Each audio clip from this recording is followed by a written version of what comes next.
বৌদি, তোমার মনে আছে তুমি কোথায় আছো? এটা তোমার শ্বশুর বাড়ি, বাপের বাড়ি না।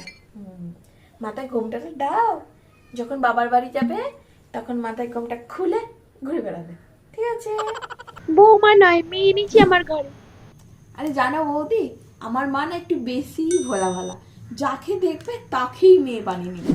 তাদের সামনে একজন মা ভাবো আর না ভাবো। আরে না না বৌদি, তোমাকে বলিনি। মা, এখন থেকে হাল ধরো। তোমার ছেলেকে তো দেখলাম বইয়ের আঁচল ধরে ধরে ঘুরে বেড়াচ্ছে। তোমার আঁচল থেকে বেরিয়ে গেছে তোমার ছেলে, আর ধরতে পারবে না ওই ছেলে। বাবা, এ কি দেখছি আমি? আমার দাদা নাচছে। ভালো, নাচ নাচ, এখন নাচানোর লোক তো চলে এসেছে, নাচ ভালো করে নাচ। আরে কাঁদছিস কেন পিয়া? কাঁদবো না তো কি, দেখো আমার দাদাকে চিনতেই পারছে না আমাকে, তার বউকে নিয়েই ব্যস্ত। এই দুদিন হলো বিয়ে হয়েছে, এখন থেকে এরকম অবস্থা, তাহলে পরে কি হবে বলো?